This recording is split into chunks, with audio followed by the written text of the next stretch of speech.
Hello and welcome to another PoSoCoMeS interview. My guest today is Ksenia Robbe, Senior Lecturer at the Chair of European Cultures and Literatures at Groningen University in the Netherlands.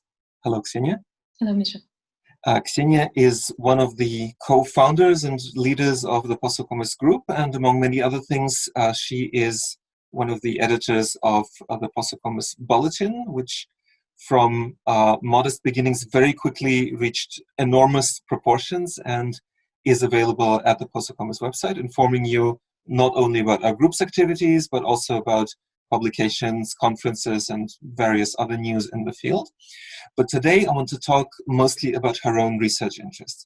So, Ksenia, you are, in a sense, unusual, I guess, among scholars in the memory studies field, in that you have essentially expertise in two areas of area studies. You were initially trained as a specialist in English or Anglophone literature, but also in African studies in St. Petersburg. And you worked on South African literature for a long time. And more recently, you have also worked on various post-Soviet literatures. So could you tell us a few words about your disciplinary path and the evolution of your research interests? Yeah.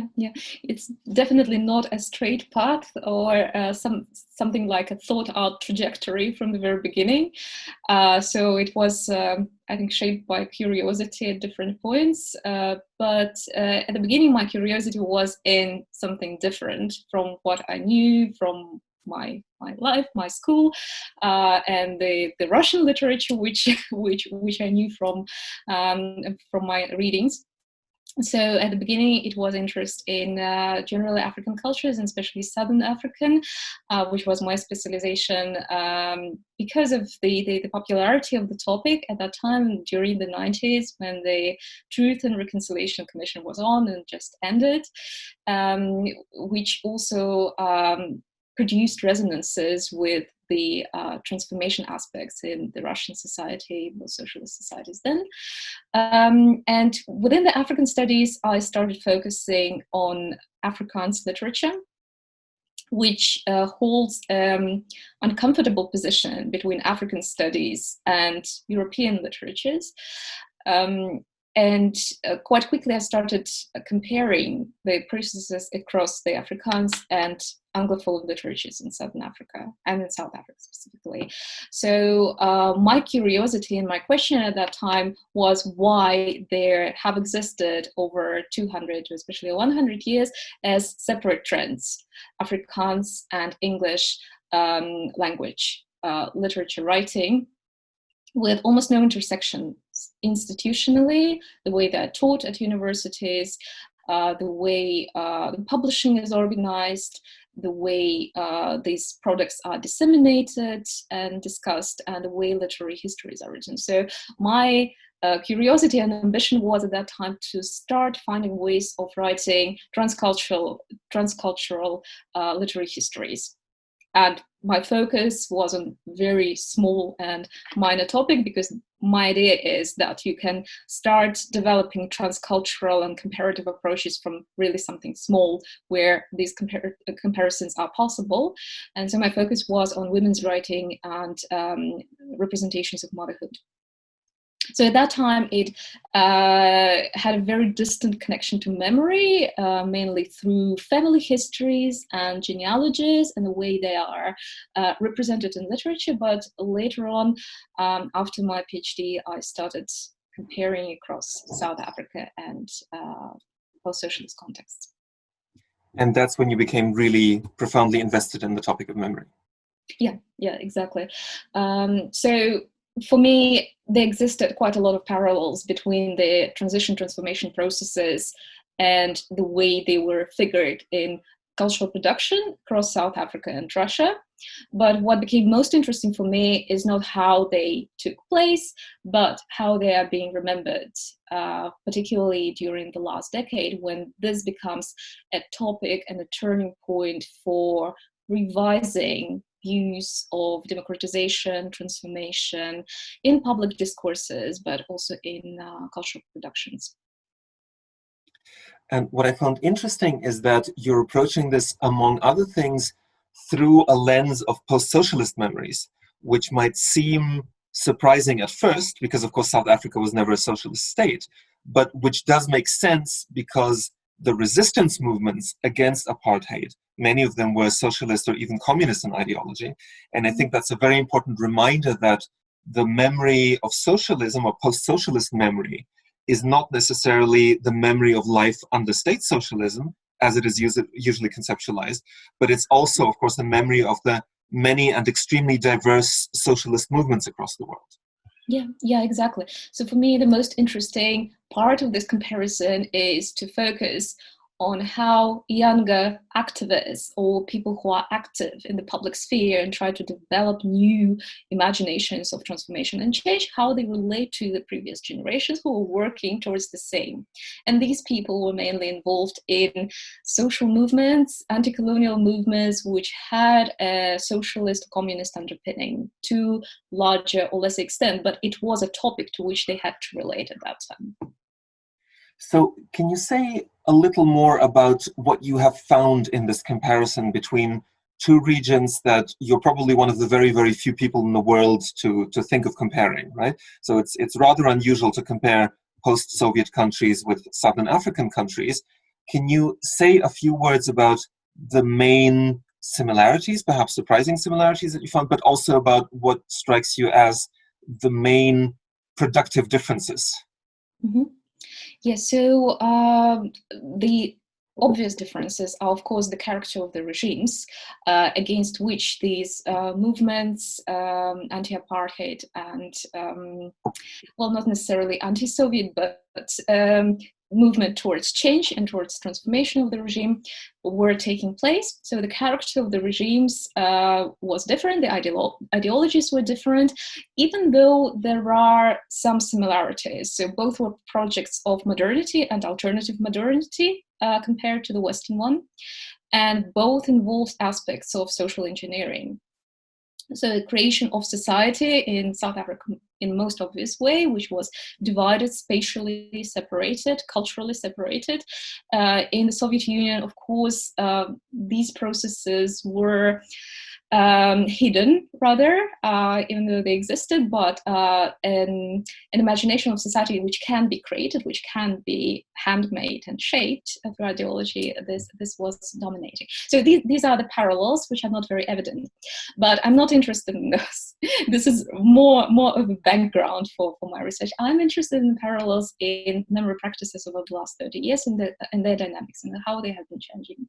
And in both regions, the 90s were dominated, already in the late 80s, but especially 90s, dominated by frameworks of reconciliation, learning from elsewhere. Well, this is something that you wrote about, learning from countries which are more advanced in terms of reconciliation and apology and so on. So that was something, this is of course a global trend, but in South Africa and Russia, that was very acute, these processes. So though in South Africa, of course, it was highly institutionalized, and in Russia, not at all. Not at all, no. But at the same time, at the level of intellectual discourse, creative discourse, this was a dominant framework. Absolutely. It was not that mediated and that was not that much received, but that was the language that intellectuals spoke. Mm-hmm. And then, so these trauma-oriented discourses and discourses of warped mourning, as Alexander Etkin has called them, they are also developing in parallel already a bit later in the 2000s. And what is most interesting for me is the change from these more researched discourses and practices of memory towards what is happening in 2010s, where a new generation of writers, filmmakers, activists, and so on is coming up and trying to develop something new. So, and often it involves revision of previous ways of remembering, new types of confrontation with the past, or sometimes not even confrontation at all. But in both cases, it seems important for these creative producers to recollect the experiences of the 90s. So this is what I'm focusing on. Right. So, more generally speaking, how do you see the perspectives for this kind of comparison? Because what we try to do in our group more generally is to talk about different kinds of memories of socialism, or memories of different kinds of socialism, but also about comparative memory studies in general. So based on your highly unusual and original framework for comparison, where do you see the main productive prospects, let's say, for comparative memory studies in the future?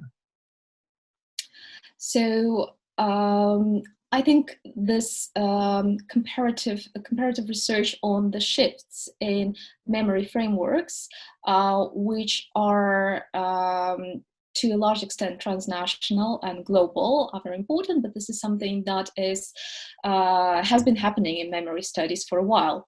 What seems less probably developed and less practiced is to research these transnational practices from the level of the local. So because I think, this is my sense, this is not something that's confirmed by research, but this is my sense that today it is local practices that develop new approaches to the past, to dealing with the past. So to start with local and something small, and then from that build transnational comparisons, that seems to be a productive methodology, or how these local processes speak to the global and are mediated, how they are global and local at the same time. So this is something that I think our group can facilitate and can strengthen within memory studies in general and the MSA's work. So speaking about local dynamics, I would be very curious to hear about countries in both of your regions outside of the main two, right? So outside of Russia in the post-Soviet case and South Africa in the African case. So if you're looking at neighboring countries in the two cases, what do you think we can learn specifically from looking at how the memory dynamics there were different from the bigger dominant countries? So let's take, I don't know, Belarus and Namibia, for example. I researched this question more in the Southern African region, so I would rather speak about this. So in Namibia, this process of reconciliation and transformation was not institutionalized. There was no TRC. And this is what many intellectuals and public figures mourn. At the same time, cultural producers, because they were in close contact with South African ones, they borrowed a lot of frameworks and tried to somehow have this process, make it happen through films and through literature. So these are the main differences, that in both countries there was apartheid regime. There was a transition from this regime politically. On the level of political elites, it took similar forms, but there was no TRC in Namibia, and literature, cultural production tried to fulfill this role. At the same time, of course, both of these countries have also an older colonial history that they have to work through. Exactly. And almost as we're recording this interview, there's a big debate going on between Namibia and Germany, unfortunately, maybe bigger in Namibia than in Germany, about German reparations and the sort of the laughably small amount offered by present-day Germany for the genocide perpetrated there over 100 years ago. So how do these things link together, the later apartheid regimes and the earlier colonial massacres? Yeah, this is a very interesting question, and I actually have just recently finished writing an article about that, which will hopefully be published next year in the volume which is called Regions of Memory. So there I speak about Southern African memory-scapes and the dynamics of them based on the productions in 3 countries: South Africa, Namibia, and Zimbabwe. And I focus more on similarities and what constitutes these memory-scapes. And one of the similarities that I found and was very interested to write about is this decolonial discourses, decolonial imaginations, and how they refer to very deep past, colonial and sometimes even pre-colonial past, or attempts to rediscover it. And at the same time, the second layer is the returning to the moments of transitions and showing that during those times 30 years ago, these the movements for transformation didn't tackle the colonial question. They only tackled the democratization issue, Right. but not the coloniality. And this is something that unites and creates a common memoryscape in the past 10 years across the region.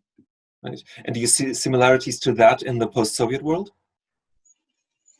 This is something that still needs to be researched. Well, an obvious similarity is the layeredness of reference to Second World War, or even to the revolution 100 years ago, and to the transitions. So to the Second World War in terms of trauma, in terms of the transformations after the war, but yeah, they're also common there. But we can hardly speak about decolonialism there. So this framework is probably absent, but this multi-layered memory is present definitely. And certainly also domination by bigger neighbors, which is a big issue. This is certainly fascinating, and I can say for myself that I have learned a lot from talking to colleagues from countries like Zimbabwe and South Africa, even without being a specialist on Africa in any way. So I'm really looking forward to more of these conversations and more comparative approaches in the framework of our group and generally in memory studies.